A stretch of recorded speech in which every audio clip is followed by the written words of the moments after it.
नमस्कार दोस्तों, welcome to Byju's government exam prep. दोस्तों, आज हम लोग डेली करंट अफेयर में चर्चा करेंगे 20 नवंबर 2020 के न्यूज़पेपर से, जो कि आपके आगामी परीक्षाएं SSC, CHSL, UPSI, Bihar SI, Delhi police, all competitive exam के लिए यह लाभदायक सिद्ध होगी। तो आइए एक एक करके चर्चा करते हैं।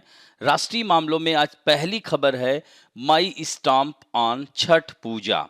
दोस्तों, आप लोगों को पता ही होगा कि इस समय छठ पूजा पूरे बिहार क्या पूरे विश्व में जहां जहां पर यहाँ के निवासी लोग रह रहे हैं, चाहे वह मॉरिशस हो, चाहे फिजी हो, चाहे ट्रिनिडाद एंड टोबैको हो, हर जगह से खबरें आ रही हैं छठ पूजा की। एक तरह से यह बहुत बड़ा त्योहार होता है, खासकर बिहार क्षेत्र के निवासियों का।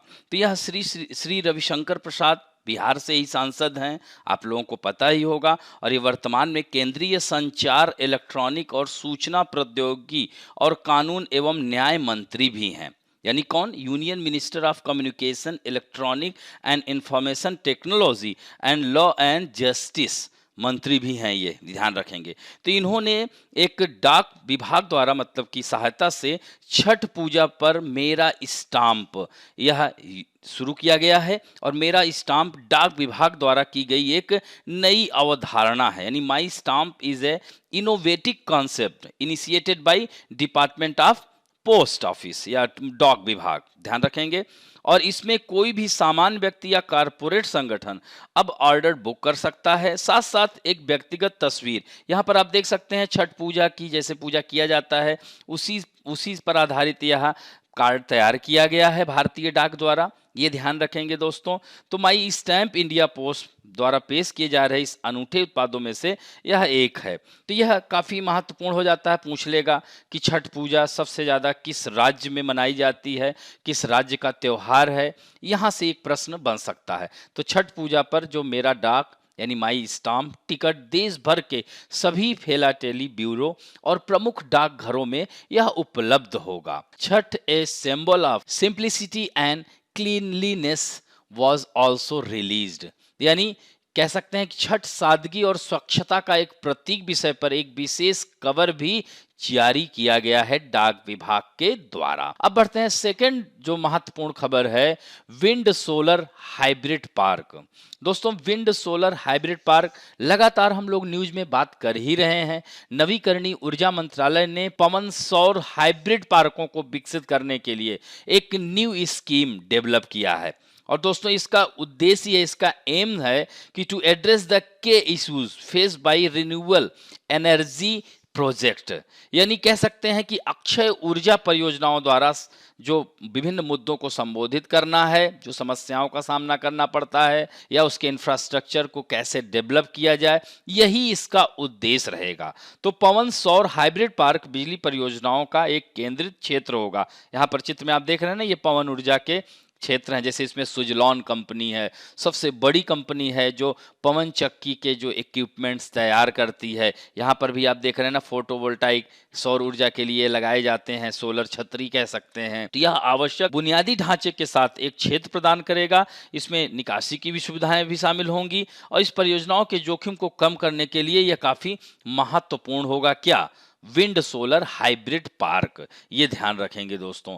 और इसमें जो पार्क ये जो बनाया जाएगा, कह सकते हैं ये जो पूरा एक एरिया जो कवर होगा और इसकी जो क्षमता होगी, यहीं से प्रश्न पूछ लेगा कि यह जो विंड सोलर हाइब्रिड पार्क जो बनाए जाएंगे इसका कितनी मेगावाट क्षमता होगी। तो जैसे 500 मेगावाट और अधिक भी होने की उम्मीद है, लेकिन अभी जो मानक बनाया गया है 500 मेगावाट का, और इसकी कम से कम 50 मेगावाट से कम नहीं होनी चाहिए। और दोस्तों, इससे क्या होगा? The park will help to fasten the development of wind power in the country. यानी इन पार्कों के निर्माण से भारत में पवन ऊर्जा को और तीव्र वेग से यानी और विकसित किया जा सकेगा। और आपको पता होना चाहिए कि 45,000 मेगावाट क्षमता है विंड एनर्जी की दोस्तों। और हमारे यहाँ जैसे राजस्थान, गुजरात, तमिलनाडु, कर्नाटक, केरल, इन सब राज्यों में बहुत असीम संभावनाएं हैं विंड एनर्जी की। और यह योजना डेवलपर द्वारा प्राप्त अनिश्चितताओं जैसे कि मंजूरी, भूमि, कह सकते हैं the scheme will help to minimise uncertainties faced by the developers such as clearness land transmission आदि। तो इन सब की जो है इसमें मदद करेगी। और पवन ऊर्जा का विकास, तो इसके विकास में जो समस्याएं हैं, क्योंकि इसमें फैली हुई भूमि की आवश्यकता होती है और इस प्रकार ट्रांसमिशन की लागत अधिक होती है। तो यह योजना DISCOMS को उनके गैर सौर नवीकरणीय योग्य क्रय दायित्व, जिसको RPO कहते हैं, याद रखना, रिन्यूअल परचेज ऑब्लिगेशन, को पूरा करने में यह मदद करेगी। अब जैसे पवन ऊर्जा में जैसे भारत की कुल ऊर्जा क्षमता का 6% याद रखना पवन ऊर्जा से प्राप्त होता है। और बहुत ही महत्वपूर्ण है कि जैसे भारत में सबसे ज़्यादा पवन ऊर्जा जैसे तमिलनाडु, महाराष्ट्र, गुजरात, कर्नाटक, राजस्थान, मध्य प्रदेश, आंध्र प्रदेश, ये सब अग्रणी राज्य हैं जहाँ पर सबसे ज़्यादा पवन ऊर्जा का विकास हुआ है। और दोस्तों दुनिया भर में अगर बात की जाए तो संयुक्त राज्य अमेरिका, जर्मनी, स्पेन, चीन के बाद भारत 5वें स्थान पर पवन ऊर्जा में स्थान रखता है। अब बढ़ते हैं, अगली महत्वपूर्ण खबर है गौ cabinet for protection of cows, यानी गायों की सुरक्षा के लिए गाय कैबिनेट या गौ कैबिनेट स्थापित करने का निर्णय लिया है। किस सरकार ने? मध्य प्रदेश सरकार ने। और मध्य प्रदेश के मुख्यमंत्री कौन है? शिवराज सिंह चौहान हैं। तो यानी उनके नेतृत्व वाली मध्य प्रदेश सरकार ने राज्यों में गायों के संरक्षण के लिए, उनके संवर्धन के लिए गौ कैबिनेट स्थापित करने का निर्णय लिया है। The cabinet will comprise of the department of animal husbandry, forest, panchayat and rural development, revenue, home and farmers welfare, यानी इसमें जो है मंत्रिमंडल में पशुपालन, वन, पंचायत और ग्रामीण विकास, राजस्व, गृह और किसान कल्याण विभाग इसमें शामिल होंगे। ये भी तो मंत्रिमंडल की जो पहली बैठक 22 नवंबर को गोपाष्टमी पर आगर मालवा जिले के गाय अभ्यारण्य में होगी। दोस्तों ये बात ध्यान रखिएगा कि ये जो आगर मालवा जिला है, यहाँ पर भारत का पहला काऊ सेंचुरी यानी गाय अभ्यारण्य, कामधेनु गौ अभ्यारण्य आगर मालवा जिले में यानी मध्य प्रदेश में स्थित है। और इस अभ्यारण्य यानी इस सेंचुरी की स्थापना वर्ष 2017 में की गई थी। ये 2-3 फैक्ट हैं, इन्हें याद रखिएगा। नेक्स्ट है Vijayanagara becomes 31st district of Karnataka. दोस्तों आप लोग यहाँ पर देख रहे होंगे कर्नाटक कहाँ है, इधर महाराष्ट्र, ये गोवा है, ये कर्नाटक है, फिर इसके बाद केरल आ जाता है, यहाँ पर ही देख सकते हैं। तो कर्नाटक में विजयनगर कर्नाटक का 31वां जिला बनेगा। विजयनगर साम्राज्य का गौरवशाली इतिहास रहा है। आप लोगों ने सुना होगा हरिहर एवं बुक्का का नाम। तो हरिहर एवं बुक्का संगम वंश राजवंश में 2 भाई थे, हरिहर राय और बुक्का राय। तो इन लोगों ने इसको स्थापित किया था, विजयनगर की स्थापना की थी। तो विजयनगर साम्राज्य और पुर्तगालियों द्वारा जिसे विसनेगर साम्राज्य भी कहा जाता था। तो ये ध्यान रखेंगे, विजयनगर 1336 टू याद रखने का 1646 तक था ये। तो बहुत ही जबरदस्त कह सकते हैं यह साम्राज्य था।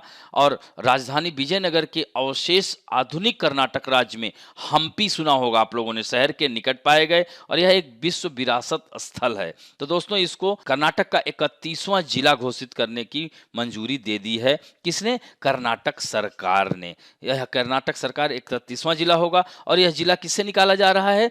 बेल्लारी से। बेल्लारी से अलग करके बनाया जाएगा। इसका नाम विजयनगर साम्राज्य के नाम पर रखा जाएगा, जिसने इस क्षेत्र पर शासन किया था। नेक्स्ट है अंतरराष्ट्रीय मामलों में हम बात करेंगे ट्रेस यानी TRACE, ब्राइबरी रिस्क मैट्रिक्स।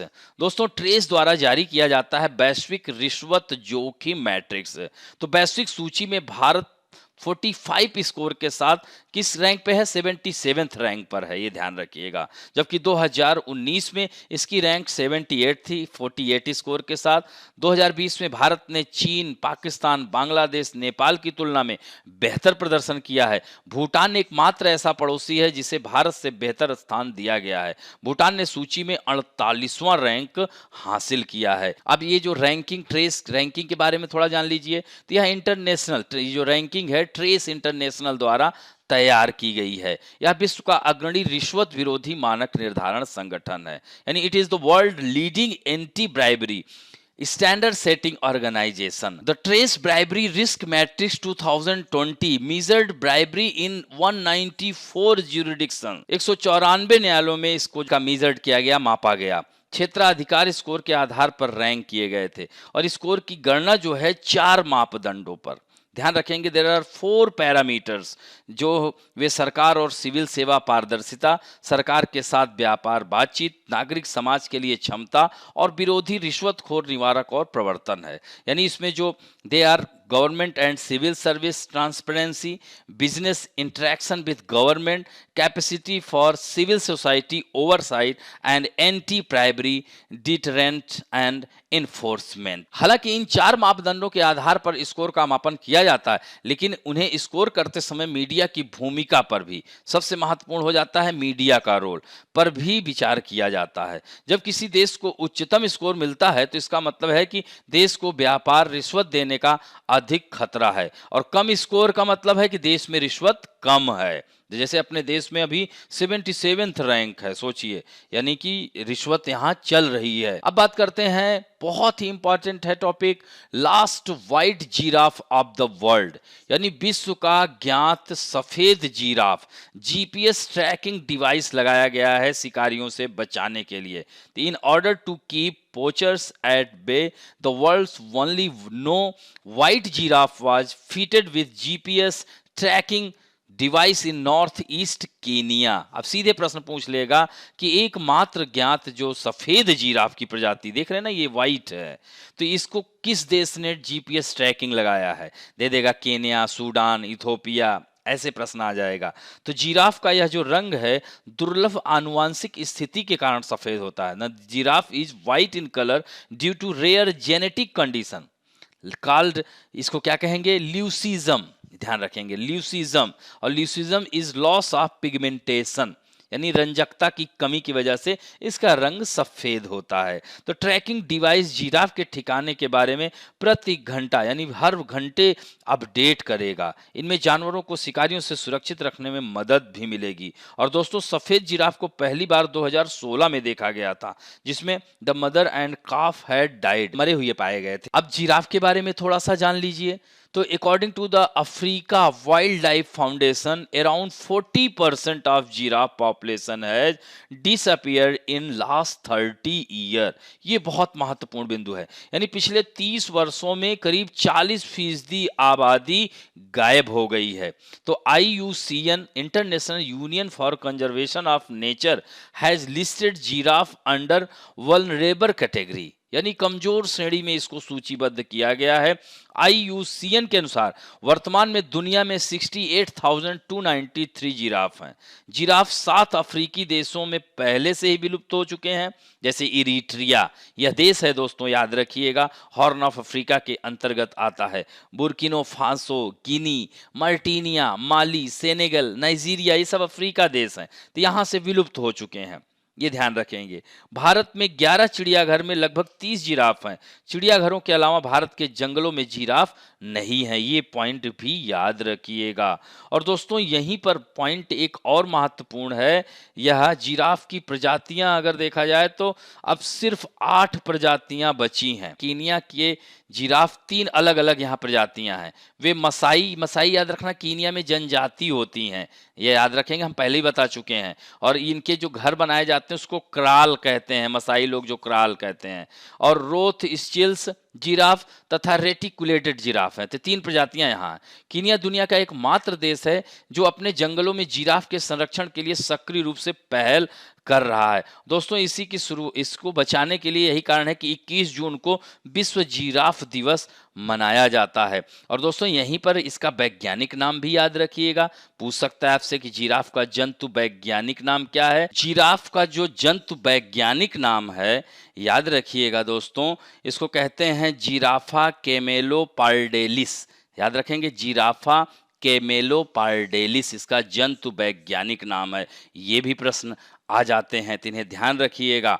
तो 8 उप प्रजातियां मानी जाती हैं, हालांकि वर्तमान में 7 इसकी जो स्पीसीज हैं, प्रजातियां, वो विलुप्त हो चुकी हैं। और इसको 21 जून को विश्व जिराफ दिवस मनाया जाता है। अब आते हैं नेक्स्ट खबर की ओर। वेरियस नेशनल और इंटरनेशनल पर्सनालिटी में माया सैंडू, तो ये जो है माया सैंडू विन मोल्डोवा देश है दोस्तों, इसकी राजधानी चिसिनाउ है। तो प्रेसिडेंशियल इलेक्शन में यह जीत हासिल की है। इन्होंने इगोर डोडेन के खिलाफ एक रन ऑफ वोट के बाद मोल्दोवा का राष्ट्रपति चुनाव जीता है। यानी श्री डोडेन को 42.2% की तुलना में माया सैंडू को 57.7% वोट हासिल हुए। तो सैंडू जो हैं विश्व बैंक की एक पूर्व अर्थशास्त्री भी रही हैं। यूरोपीय संघ के साथ इनका घनिष्ठ संबंध रहा है। इस बीच श्री डोडेन रूस द्वारा खुले तौर पर समर्थित हैं, यानी रसिया का इसके ऊपर हाथ है, रसिया इन्हें समर्थन दे रहा है। अब यहीं पर थोड़ा सा मोल्दोवा के बारे में देख लीजिए। यह मोल्दोवा यूरोपियन कंट्री है। इधर आप देख रहे हैं यूक्रेन है, यह बीच में मोल्दोवा है। इसकी कैपिटल है चिसिनाउ। ये देख रहे हैं ना, CHISINAU या चिउनेआउ इसको कहेंगे, ध्यान रखेंगे। और यहाँ की जो मुद्रा है, करेंसी है, मोल्दोवान लियू कहते हैं। यहाँ पर ये देख रहे हैं बेलारूस है, इसकी राजधानी मिन्स्क है। ये पोलैंड है, इसकी राजधानी वारसा है। स्लोवाकिया है, हंगरी है, इसकी राजधानी बुडापेस्ट है। यहाँ रोमानिया है, इसकी बुखारेस्ट है। ऐसे ही आप इसको ध्यान रखेंगे। अब बढ़ते हैं बैंकिंग और वित्त संबंधी समाचारों में। दोस्तों, कासा कैंपेन, कासा मतलब क्या हुआ ये ध्यान रखेंगे। Current, C for current, A for account, S for saving, A for account, यानी इसको कह सकते हैं चालू खाता, बचत खाता। तो Karnataka bank launch CASA campaign, mobilisation campaign which will run from November 17 to March 4, 2021। यानी इस अभियान को जो मोबिलाइज किया जा रहा है वह 17 नवंबर से 4 मार्च 2021 तक चलेगा। दोस्तों, बैंक ने कहा है कि वह 650 करोड़ के कारोबार के साथ 4.10 लाख चालू और बचत खाता को जुटाने का इरादा रखता है, यानी इतना इकट्ठा करेगा। और इस अभियान के साथ अपने ग्राहकों को डिजिटल रूप से संचालित बचत और चालू खाता उत्पादों की अपनी आकर्षक और बेहतर लाइन पेश करने का यह इरादा रखता है। और इसका जो ऑब्जेक्टिव्स है, समाज के जिस हिस्से के लिए बैंकिंग संस्थान उपलब्ध नहीं है वहां बुनियादी बैंकिंग सेवाओं को सक्षम बनाना है, यानी to enable the basic banking service to the unbanked, यानी नॉट यूज बैंक और banking institution section of the society. अपनी आवश्यकताओं के आधार पर ग्राहकों के अगले स्तर तक बैंक के डिजिटल रूप से संचालित कासा उत्पादों को लोकप्रिय बनाने के लिए इसका यह उद्देश्य है। और दोस्तों, थोड़ा सा कर्नाटका बैंक के बारे में जान लीजिए। कर्नाटका बैंक लिमिटेड मुख्यालय ये कहाँ है? मैंगलुरु में है। मैंगलोर जिसे कहते थे, यह it is a port city, पत्तन नगर है और पत्तन भी है, बंदरगाह भी है। दोस्तों ध्यान रखना। और कर्नाटक बैंक लिमिटेड के MD और CEO जो हैं महाबलेश्वर MS हैं, ध्यान रखेंगे, महाबलेश्वरा MS। और Karnataka bank limited incorporated in 18 फरवरी 1924, सोचिए। और इसका जो टैग लाइन है, ध्यान रखना, आपका पारिवारिक बैंक सारे भारत में, यानी your family bank across India, ये टैग लाइन है। अगला है खेल समाचारों में MPL। आप लोग देखते होंगे, अक्सर ऐड में आता रहता है, लोग खूब सारा देखते रहते हैं। तो the board of control for cricket in India, जिसे BCCI कहते हैं, has announced its partnership with mobile premier league, MPL कहते हैं स्पोर्ट। तो यह जो है भारतीय क्रिकेट कंट्रोल बोर्ड ने मोबाइल प्रीमियर लीग स्पोर्ट जी के साथ एथलेटिक वियर और स्पोर्ट मर्केंडाइज ब्रांड है के साथ भारतीय क्रिकेट टीम के लिए किट प्रायोजक और आधिकारिक उत्पाद साझेदार के रूप में अपनी साझेदारी की घोषणा की है। और दोस्तों, यह जो समझौता हुआ है 2020 से दिसंबर 2023 तक रहेगा, यानी नवंबर 2022 टू 23, ध्यान रखेंगे। तो BCCI के साथ MPL स्पोर्ट का जुड़ाव भारत के आगामी 2020-21 ऑस्ट्रेलिया दौरे से ही शुरू हो जाएगा, जिसमें टीम इंडिया नई जर्सी में खेलती हुई दिखेगी। और इसमें नए किट के वरिष्ठ पुरुष और महिला और अंडर 19 टीमें भी सौदे का हिस्सा हैं। और थोड़ा सा BCCI के बारे में जान लीजिए। एट प्रेजेंट टाइम में कौन है, सीधे पूछ लेगा। BCCI के अध्यक्ष सौरभ गांगुली हैं, लेफ्ट हैंडर बैट्समैन, भारतीय कैप्टन भी रहे हैं। और दोस्तों, हेडक्वार्टर ऑफ BCCI मुंबई में है, महाराष्ट्र में है। इसकी स्थापना कब हुई थी? 1928 में। MPL कब स्थापित किया गया? सितंबर 2018 में। हेडक्वार्टर ऑफ MPL बेंगलुरु में है। और इसके को फाउंडर एंड CEO कौन है? श्रीनिवास किरण जी हैं। नेक्स्ट है, let us talk about some important fact. तो यहाँ पर देखिए, आज हम लोगों ने सीधे फैक्ट, सीधे आप लोगों की एग्जाम में वन लाइनर पूछ लिया जाता है। भारत में धान का सबसे बड़ा उत्पादक राज्य कौन है? तो पश्चिम बंगाल, या कह सकते हैं राइस प्रोडक्शन में सबसे ज्यादा उत्पादन कौन करता है?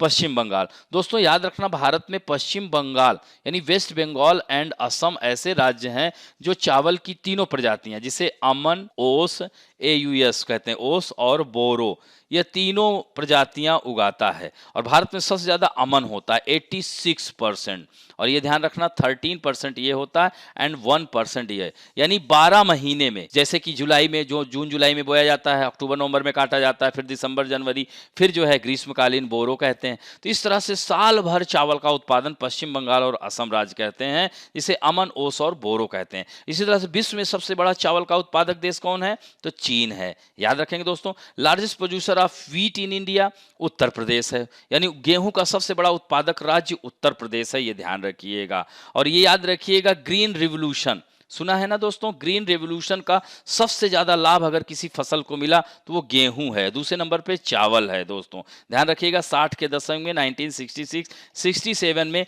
ग्रीन रिवोल्यूशन आया था। भारत में ग्रीन रिवोल्यूशन का पिता, जो फादर ऑफ ग्रीन रिवोल्यूशन कहा जाता है, MS स्वामीनाथन को। और वैसे वर्ल्ड में बात की जाए तो नॉर्मन बोरलॉग को कहा जाता है दोस्तों। और ग्रीन रिवोल्यूशन वर्ड किसने दिया था? तो विलियम गैड ने दिया था। और दोस्तों यह सबसे पहले ग्रीन रिवोल्यूशन शुरू हुआ था 1950 के दशक में रॉकफेलर फोर्ड फाउंडेशन के द्वारा मैक्सिको से शुरू हुआ था। याद हो जाएगा दोस्तों। भारत में गन्ने का सबसे बड़ा उत्पादक राज्य कौन सा है? उत्तर प्रदेश है। और लेकिन देखिए, चीनी के उत्पादन में महाराष्ट्र है, ये ध्यान रखिएगा दोस्तों।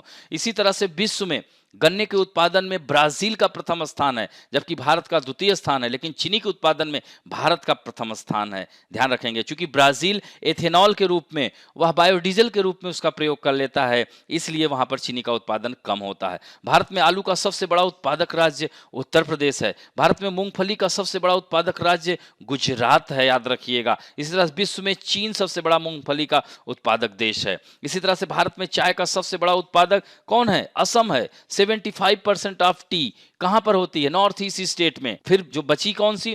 तो 20% जो चाय का उत्पादन होता है दक्षिण भारत में, और शेष जो बचा 5% ऊपर उत्तर भारत, वहां पर उत्तराखंड में अल्मोड़ा टी है, इन सब स्थानों पर होता है। अब रांची वगैरह में भी उगाया जा रहा है, चाय का उत्पादन किया जा रहा है। जैसे ग्रीन टी, दार्जिलिंग की ग्रीन टी वर्ल्ड फेमस है। नेक्स्ट है, भारत में कॉफी का सबसे बड़ा उत्पादक कर्नाटक है। अब देखिए, कॉफी और चाय ये सब याद रखना 800 से 1800 मीटर पहाड़ी ढलानों पर इसका उत्पादन किया जाता है। क्योंकि जैसे चाय भी देख रहे हैं पहाड़ी ढलानों पर, इसकी जड़ों में पानी अगर इकट्ठा हो गया तो ये सड़ जाती है। यही कारण है कि पहाड़ी ढलानों पर, जैसे देखिए असम में सुरमा घाटी सुना होगा, it is famous for T cultivation, ध्यान रखेंगे। इसी तरह से यहाँ पे अपने कर्नाटक में कॉफी का उत्पादन कहाँ होता है? बाबा बूदन की पहाड़ी पर होता है, बाबा बूदन। और भारत ऐसा देश है, 3 प्रकार की कॉफी का उत्पादन, कॉफी अरेबिका सुना होगा दोस्तों, लाइबेरिका सुना होगा, और काफी और रोबस्टा, ये ध्यान रखेंगे। 3 प्रजातियां उगाता है भारत, जिसमें वर्ल्ड लेवल पर जो मांग है कॉफी अरेबिका की। इसी तरह विश्व में सबसे अधिक कॉफी का उत्पादन ब्राजील करता है, और इसी कारण ब्राजील में कॉफी के बागानों को फजेंडा कहा जाता है। और वहां पर ब्राजील में सेंटोस शहर है, याद रखना, इसको कॉफी पोर्ट कहते हैं। और वहां पर एक साओ पोलो शहर है, याद रखना, साओ पोलो। साओ पोलो को कॉफी मंडी, कॉफी मार्केट के नाम से जाना जाता है, साओ पोलो को। और ब्राजील में साओ पोलो को ही ब्राजील का मैनचेस्टर भी कहा जाता है। इस तरह भारत में जूट का सबसे बड़ा उत्पादक राज्य जो है पश्चिम बंगाल है, ये ध्यान रखिएगा। जैसे बांग्लादेश में भी जूट का उत्पादन बहुत ज्यादा मात्रा में होता है। भारत में तंबाकू का सबसे बड़ा उत्पादक आंध्र प्रदेश है। केंटुकी ग्रास रीजन, अमेरिका में केंटुकी ग्रास रीजन है, वहां की वर्जीनिया प्रकार की जो तंबाकू होती है, विश्व प्रसिद्ध तंबाकू होती है, भारत में वही उगाई जाती है। और प्रति हेक्टेयर की बात की जाए तो उत्तर प्रदेश में सबसे ज्यादा तंबाकू का उत्पादन किया जाता है। और विश्व में तंबाकू का सबसे अधिक उत्पादन चीन करता है। दोस्तों, भारत में केले का सबसे बड़ा उत्पादक राज्य तमिलनाडु है, और विश्व में भी भारत का ही प्रथम स्थान है। इसी तरह से सफ्रोन एग्रीकल्चर में जम्मू कश्मीर, ध्यान रखना, वहां कश्मीर घाटी, valley of Kashmir is famous for saffron agriculture. और किस सॉइल में होती है? करेवास सॉइल में होती है, जिसे करेवा, करेवा CAREWAS, करेवास कहते हैं। और इस सॉइल का निर्माण कैसे होता है? It is made by glacial action, यह हिमानीकरण क्रिया से निर्मित मृदा होती है दोस्तों, ये ध्यान रखिएगा। बड़ी घटिया किस्म की मृदा होती है, लेकिन केसर की खेती के लिए यह उपयुक्त मानी जाती है। इस तरह से भारत में प्याज का सबसे बड़ा उत्पादक ओनियन का महाराष्ट्र है। काजू का सबसे बड़ा उत्पादक महाराष्ट्र ही है। भारत में लहसुन का सबसे बड़ा, यानी गार्लिक जिसे कहते हैं, मध्य प्रदेश है। काली मिर्च सबसे बड़ा जो ब्लैक पेपर केरल में ही होता है, ये ध्यान रखेंगे। कपास का सबसे बड़ा उत्पादक राज्य गुजरात है, उसके बाद महाराष्ट्र का स्थान है, ध्यान रखेंगे दोस्तों। इसीलिए कपास देख रहे हैं ना, काली मृदा वाले क्षेत्र में उगाया जाता है कि नहीं। इसीलिए मुंबई को भारत की सूती वस्त्र की राजधानी कोटोनोपोलिस ऑफ इंडिया कहा जाता है, पहले भी बता चुका हूं। और अहमदाबाद को भारत का मैनचेस्टर या पूर्व का बोस्टन भी कहा जाता है। इसी तरह से बांस के उत्पादन में भारत में असम का प्रथम स्थान है, विश्व में चीन का है। भारत में लीची का सबसे बड़ा उत्पादक बिहार है, मुजफ्फरपुर की लीची प्रसिद्ध है। भारत में छोटी इलायची का सबसे बड़ा उत्पादक राज्य केरल है। यही कारण है केरल के इदुक्की सुना है ना, इदुक्की डिस्ट्रिक्ट, इडुक्की जो है डिस्ट्रिक्ट है, याद रखिएगा, इडुक्की डिस्ट्रिक्ट, यहाँ पर सेंट्रल कार्डेमम रिसर्च इंस्टीट्यूट है। कहाँ पर? मइलादुमपारा में है, ये ध्यान रखेंगे। कहाँ पर है? मइलादुमपारा, यहाँ पर सेंट्रल कह सकते हैं कार्डेमम रिसर्च इंस्टीट्यूट अवस्थित है। इसी तरह से बड़ी इलायची दोस्तों कहाँ पाई जाती है? तो वह है सिक्किम में, याद रखेंगे, सिक्किम में बड़ी इलायची पाई जाती है, लार्ज कार्डेमम। और मिर्च का सबसे बड़ा उत्पादक राज्य आंध्र प्रदेश है। तो ये फैक्ट था दोस्तों, इसे याद रखेंगे, ये सीधे आप लोग परीक्षाओं में आ जाते हैं। अब आप लोगों के सेक्शन की ओर हम लोग बढ़ते हैं। आज उत्तर देने वालों में सोनिका खंडेलवाल, विक्की, हशमत सईद, सौरभ चौधरी, सुदीक्षा सैलान, रवि मीना, एएस राय, नरेंद्र सिंह तोमर और एसके, मनीष भारद्वाज, संतोष कुशवाहा, राफत प्रवीण, ज्ञान रंजन साहू, सूरज उपाध्याय, सैम प्रभा, इन सब लोगों ने बहुत जल्दी उत्तर देने का प्रयास किया है। इसी तरह से आप लोग उत्तर देते रहिए और इसी तरह से और उत्साह बढ़ता है, और भी अच्छे प्रश्न आप लोगों के सामने आएंगे। और इस पूरे वीक का एक कलेक्शन बना कर रखा करिए। जैसे 10-10 प्रश्न हैं तो एक वीक में कितने हो गए? 70 क्वेश्चन हो गए, और पूरे मंथ में कितने हो गए?